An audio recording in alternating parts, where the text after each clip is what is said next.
নমস্কাৰ বন্ধু বান্ধৱীসকল, পুনৰবাৰ স্বাগতম জনাইছোঁ আমাৰ ইউটিউব চেনেললৈ। বন্ধু বান্ধৱীসকল, সকলোৱে গম পাইছে যে আছাম পুলিচৰ নতুনকৈ পদ মুকলি কৰা হ'ব।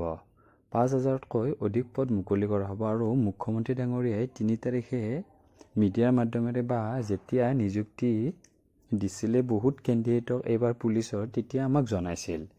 এতিয়া আজিৰ এই ভিডিঅ'ত আমি আলোচনা কৰিম যে কিমান পদ এবিৰ বাবে দিব পাৰে, ইউবিৰ বাবে কেনেকুৱা ধৰণৰ কিমানটা পদ দিব পাৰে, লগতে SIৰ কিবা পদ আহিব নেকি, সেই সকলো কথা আজিৰ এই ভিডিঅ'ত আমি আলোচনা কৰিম।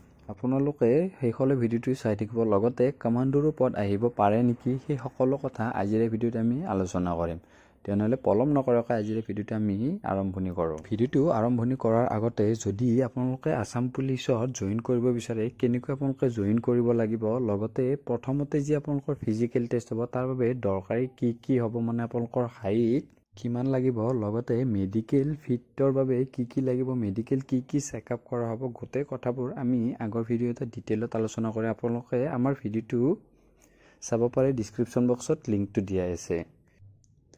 আৰু যদি আপোনালোকে আছাম পুলিচত এইবাৰ নতুনকৈ চিলেক্ট হৈছে, তেনেহ'লে তলত কমেণ্ট কৰি নিশ্চয়কৈ জনাব যে আপোনালোকে ইউবিত পাইছে নে এবিত পাইছে, লগতে APR বা যিকোনো বিভিন্ন পদবোৰত পাইছে যদি আপোনালোকে তলত কমেণ্ট কৰি নিশ্চয়কৈ জনাব।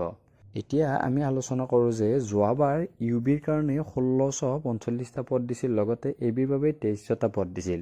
এনেকৈ ৩,৯০০ প্লাছ আপোনালোকৰ পদ হৈছিল, লগতে APRৰো ২০০ প্লাছ পদ দিছিলে আৰু SIৰ বাবে পদ আহিছিল ১৪৪টা পদ।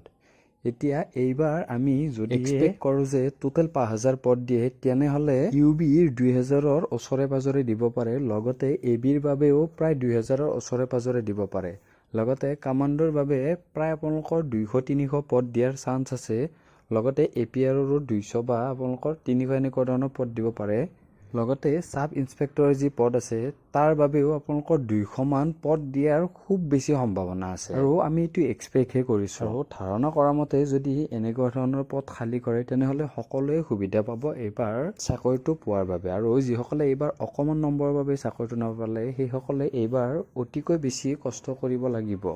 যিমান পদ নিদিয়ক, মাত্ৰ আপোনালোকক এটা পদে লাগিব আৰু এটা পদৰ বাবে আপোনালোকে কষ্ট কৰিবই লাগিব। আপোনালোকে এতিয়াৰ পৰাই ফিজিকেল বা যিবিলাক টেষ্ট থাকিব সেইবোৰৰ বাবে আপোনালোকে এতিয়াৰ পৰাই প্ৰিপাৰেশ্যন কৰক, লগতে আপোনালোকে ৰিটেনৰ বাবেও এতিয়াৰ পৰাই প্ৰস্তুতি আৰম্ভণি কৰি দিয়ক। আৰু মুখ্যমন্ত্ৰী ডাঙৰীয়াই মিডিয়াৰ মাধ্যমেৰে সিদিনা কি কৈছিল, ক্লিপটো আপোনালোকে এবাৰ চাই লওক। ঘৰত গৈ নিজৰ ভাইটি ভণ্টিক সকলোৱে ক'ব লাগিব যে আজি আমি এপইণ্টমেণ্ট লৈ আহিলোঁ আৰু অহা ২ দিনত মামাই নতুন এডভাৰটাইজ দিব, গতিকে আমি দৌৰা কাম চলাই থাকিব লাগে। আজি গ'ল, কালি গ'ল, পৰহি দিনাখন আমি আকৌ ৫,০০০ পোষ্টৰ আমি এডভাৰটাইজ মুকলি কৰি দিম।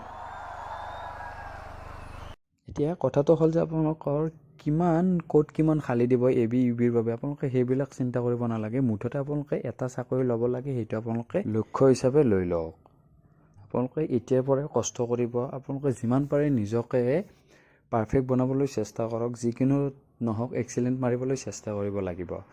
তেনেহ'লে বন্ধু বান্ধৱীসকল, আজিলৈ ইমানখিনি আছিল। যদি আপোনালোকৰ কিবা কনফিউজন থাকে, তলত কমেণ্ট কৰি নিশ্চয়কৈ সুধিব। আৰু যদি আপোনালোকে আছাম পুলিচৰ বিভিন্ন ধৰণৰ ক্ৰাইটেৰিয়াবিলাক নাজানে, তেনেহ'লে তলত দিয়া লিংকটোত ক্লিক কৰি বা আমাৰ চেনেলটো ভিজিট কৰি এবি ইউবিৰ বাবে দৰকাৰী যিবোৰ লাগে সেইবিলাক আমি আলোচনা কৰিছোঁ। তেনেহ'লে আজিলৈ ইমানখিনি আছিল। পুনৰবাৰ আপোনালোকক নতুন ভিডিঅ' এটা নতুন ইনফৰমেশ্যন সৈতে লগ পাম। আজিলৈ ইমানেই, ধন্যবাদ। জয় অসম।